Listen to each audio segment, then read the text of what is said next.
successful, even inspiring. But the most defining moments didn't happen on a stage, a mountain, or in victory. They happened alone, in the quiet, facing a voice that told her she wasn't enough.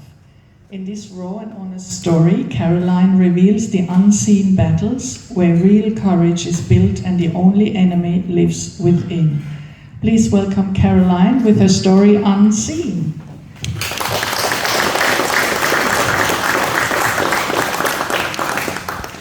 People look at my life and they see courage, they see positivity, they see strength and achievement. And I do get that because I have climbed mountains, I've represented Australia in triathlon, I've even overcome 20 years of addiction and mental health issues. But my real courage didn't come from those moments.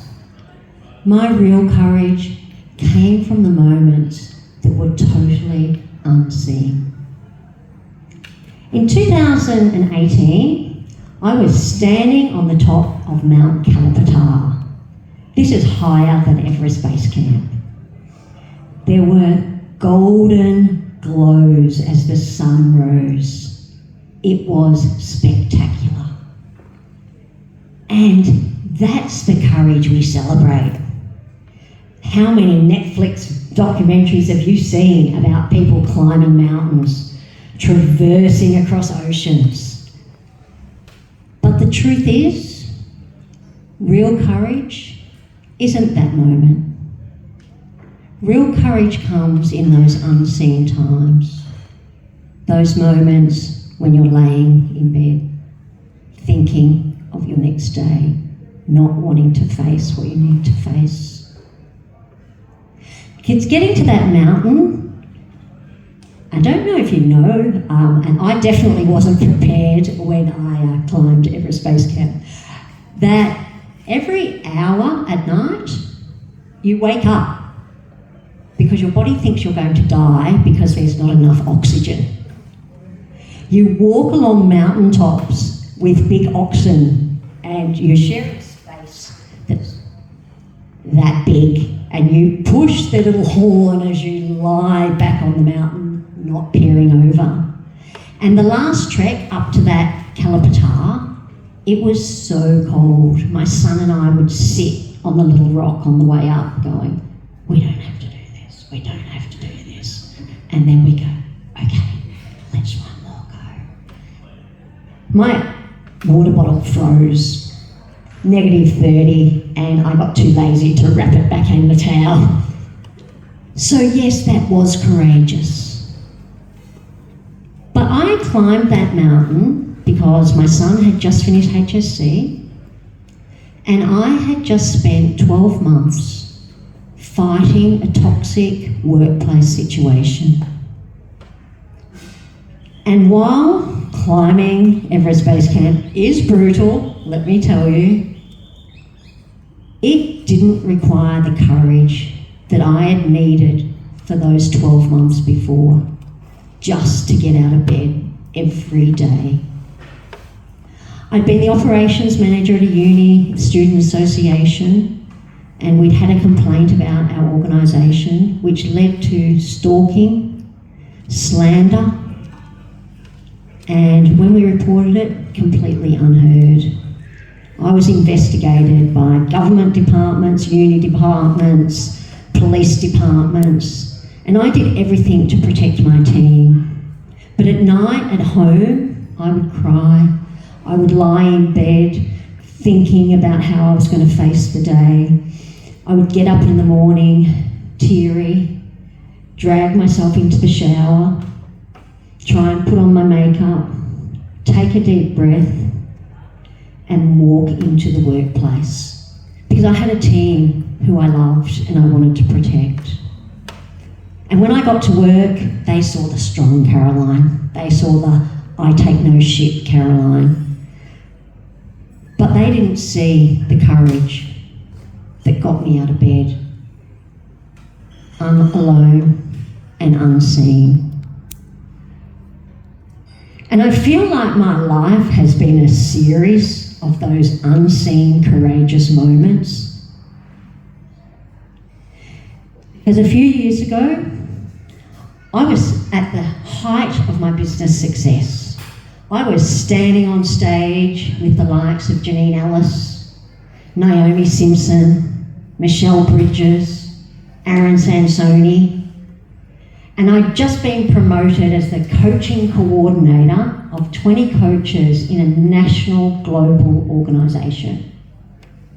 Little Caroline had overcome that university situation and she was back on track. At my first event as the coaching coordinator, I'd advocated for breaks. So instead of the 12-hour straight days we used to do at these events, all the coaches got breaks. I thought, what a win was that? So on the first day, I get there, one coach. Oh, how come such and such gets an extra sleep in? Second coach. Oh, I don't like the people I'm on break with. Third coach. Oh, they're too long the breaks. And then all of a sudden the WhatsApp chat looked like the sequel to Mean Girls. I was devastated. Not so much that I couldn't bring them on side, not so much that I couldn't negotiate with them, but I was devastated because I actually thought these people were my friends. And this one opportunity I'd been given to prove myself, to shine, I was totally undermined. I went back to my hotel room on my break and I sobbed. Not the little trickle, the sob. It was a gut-wrenching, water coming out of my eyes, the snotty nose and the tissues everywhere. My makeup, there was no recovery from that.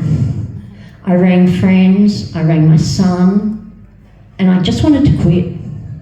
I just wanted to get on a plane and not go back because it had triggered those other memories of being bullied. But instead, I drew on all the resilience, all the strength I had. I fought those voices in my head and I got back out and I came to the event and I was the positive energy that everyone knew me as. I was there, I was confident. I stood on stage in front of 1,000 people and people looked at me and go, oh, that's so brave, that's so courageous to stand in front of that many people. But on the inside, I was shaking. Every time there was a pause in my activity, I willed those tears not to come back. And I got through the event, but what I found is that courage doesn't happen in those big moments. Courage happens when your voice is telling you you're not good enough. When your voice is telling me you're going to fail, Caroline. When your voice is saying you don't deserve this. And you take a deep breath and you do whatever you can to just keep moving forward. It doesn't have to be perfect. It doesn't even have to be that well planned. But when you get up and you take that step toward whatever it is you're going to do, that's courage. It's not the final destination. It's all those little moments that happen to get you there. And I mean, I'm pretty sure they're not going to have a documentary on, yay, she just got out of bed. But really, do you know what? For most people, that's more courageous than anything else they would have to do. Because the biggest enemy is generally ourselves.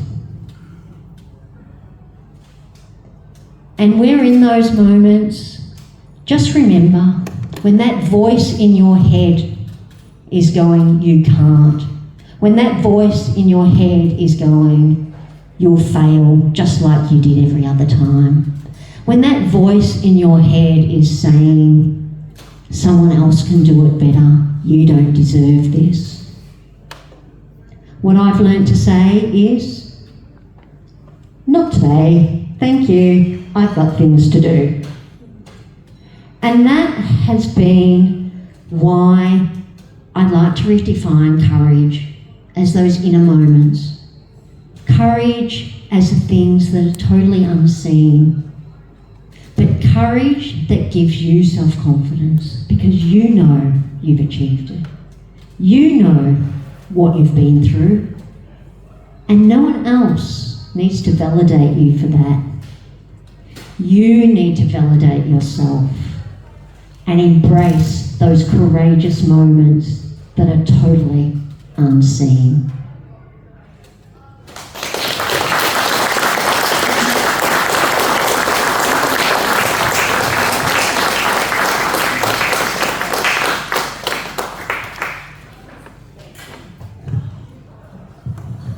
Thank you so much, Caroline. Yeah, I totally agree. It's the unseen moments, mostly the decisions you make in the quiet, that are the most courageous ones, often.